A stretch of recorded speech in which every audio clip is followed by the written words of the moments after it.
Hey everybody, Ryan here with Ray's Latest, and today we're going to talk about some new news kind of coming about the possibility of a new stadium starting out in 2029, as well as winter meetings began Monday, December 8th. So, going to kind of try to dive in to see kind of what possibilities and things that we kind of want to see from Neander and company there in Orlando, as well as we're going to start off talking about today is Junior Caminero is set to play for the Dominican Republic in the World Baseball Classic this upcoming February, March, which I'm really happy for that guy. That's fantastic. Gets to represent his country in the biggest baseball tournament in the world, and I'm sure that means nothing but the best for him personally. So I think for him being able to play in the World Baseball Classic and kind of represent the Rays in that way and represent the Tampa area kind of like on a international level is great, and I'm happy for him being able to kind of showcase his talents at that big of a level, playing for his country. It's great. I'm happy for him. Hopefully he can stay healthy and we don't somehow end up with a Edwin Diaz situation or something like that, which would not be ideal. But knock on wood, position players, it's a little bit more difficult from like a season-ending injury perspective. Even though Diaz's was a torn Achilles that he did celebrating, jumping up and down. So hopefully he could stay healthy and just showcase his talents and tools on a international level. Kind of hopefully, well, he's not going to win. Hopefully he doesn't win. I hope the U.S. wins, obviously, but I hope that he can showcase his talent, play the best that he can, and kind of represent the Rays on that level. Then we're going to kind of transition over to talking about the new stadium that we've been so much been hearing about over the last couple of years. Now that Stu was supposed to do it, and then he says, I'm not going to sell the team, and then he said, I'm going to sell the team, and then he sells the team, and then the new people were like, oh, we're going to do this immediately. And it's kind of, I understand it's going to take a lot of logistical work. It's going to take, you got to find the land, you got to find what kind of park you're building, you got to find all this, you got to find that, you got to find this, that. So I understand. It's on track for 2029. So the lease with Tropicana runs through 2028. So it's supposed to be on track for the 2029 season opener. And there's an article released yesterday about the ownership group kind of just exploring areas around Tampa and St. Petersburg. Primarily, though, a lot of their search has been on the Tampa side of the bridges. So I think that's going to be kind of where we're leaning. And I've seen a lot of things from around the airport, kind of near Raymond James Stadium. Ybor City has always been one of the biggest talked about names. There's a lot of things that I've been kind of seeing, and a lot of different ideas and things from different people and sources, and we truly really never know. I mean, it all it is just rumors and news of just possibilities on where it possibly could be. So I know that the ownership group is actively searching for areas, and they're walking the land, they're looking at everything, they're exploring sites, meeting with architects, meeting with public officials. They're doing all of that. They're actively searching to kind of get around. I'm going to read kind of a quote from there. He says, we are conducting a lot of analysis on how you go about building a development in a ballpark that meet the criteria that we talked about, which has to be a plot of land of at least 100 acres. They've been visiting a lot of other parks and a lot of other stadiums, understanding what's possible with different structures. So it kind of seems like they're just exploring all different types of what possibilities could kind of come from it. And that could be from ballpark structure, kind of you have to have a dome. Being in Florida, you have to. And I think from a honestly though, playing in Tampa this past season, I don't think there was an actual rainout. I think there was a couple delays, which was nothing too crazy, but just being in Florida, having a retractable roof at least is kind of something that you need, especially when it gets 95, 96 degrees. in the dog days of summer there. But it kind of sounds like they're kind of just exploring all potential different areas, and I think a lot of that has to do with the surrounding areas of the stadium, kind of seeing what you kind of want to remodel your entertainment spaces out of your restaurants, your bars, all of those things, your stores, storefronts, everything. Kind of get that fan experience aspect that Tropicana Field has zero of.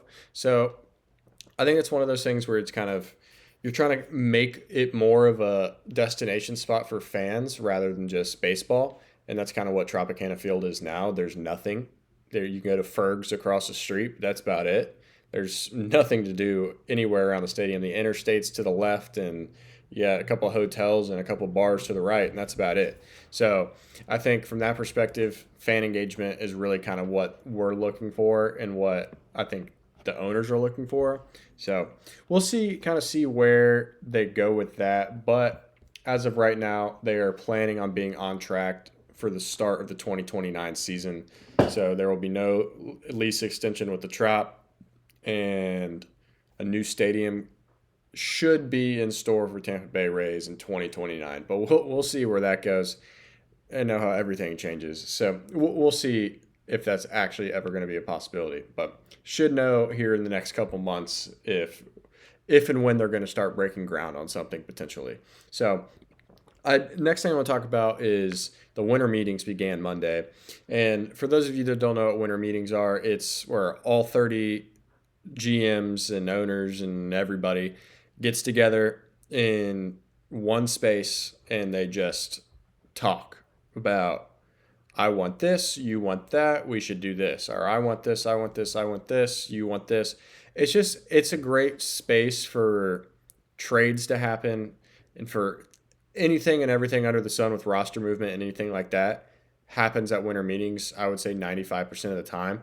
But just be solely because everybody's in one collective, in one space, and there's no phone calls, there's no going, oh, I'll get back to you, I'll talk to you, blah, blah, blah. We're all together. We're here for this amount of time. We can just get straight down to it. If you want to do a 3-team trade, just go knock on the other team's GM's door. Hey, you want to be a part of this kind of thing? It makes it so much more simpler for teams, and I love the whole aspect of it. And the Rule of 5 draft is coming up this week too. So we'll see, and the drawing for draft picks for the draft is also at winter meetings as well. So I've kind of touched on recently about what I would like to see Neander and company do during these winter meetings. And based on reports, kind of what I've been saying is they're looking to add inning eater starting pitching, which is ideally like a Zach Littell or an Adrian Hauser, but things that I'm seeing is kind of leading more towards the Littell. I haven't heard anything about Eflin since then, so it's kind of leaning more towards the Zach Littell range. So that I think is priority number one, is just getting that 4 and 5 starting pitcher kind of into the rotation and into the system. And I think that's kind of going to be where we spend the most of our time at the winter meetings trying to do, as well as they're continuing to explore external catching options, like I talked about recently, kind of the Sean Murphy situation and things of that nature. Kind of just exploring around and just seeing who would be available for what. I don't think anything from a catching perspective is going to get done at winter meetings, and I really don't think there's going to be something done at all during the offseason, just solely based on the fact that we've already got 3 on our 40-man, and kind of the plug and play of last year, having just a different catcher every other week, it's felt like, playing was just kind of something I didn't like to see, and I don't think it's also another thing with the pitching staff as well. Throwing to different catchers every other game that you're pitching it's not ideal. And really you want one catcher to pretty much catch you at all times. And you kind of, if you have 2 catchers, you kind of figure out like, this guy works better with me, this guy works better with the other guy. And you kind of just mix and match, and you usually have the same catcher every time because they know your stuff, they know how you pitch, they know all of that. That's ideally what you want, and kind of just plugging and playing all the different catchers that we had last season. It's not ideal. I think they're going to keep the three on the 40 man that we have now, and we'll kind of see how that transitions into the season. And they're also kind of think that we could see some further shuffling with the outfield, which I agree. I don't think that the outfielders on our 40 man are stuck at all. I think that there's a very fluid situation going on. Obviously, Cedric Mullins will be on the roster when it comes opening day, but there's a lot of other pieces in there that are pretty questionable on where they could go or what they could do. And I could see possible one or two of them being traded in winter meetings this week, along with possibility of Brandon Lau being traded, which is he's talked about every single year. But I think this is would be the year that it happens because his contract's up after the season. So it's interesting kind of where they go with there. And another one that I've been seeing that's I haven't really seen a lot of beforehand is adding a utility infielder that kind of just takes the load off of Taylor Walls and Carson Williams, kind of like a Jose Caballero was, kind of play anywhere in the infield and you play in the outfield and kind of just eat innings at shortstop to kind of just give some guys some rest.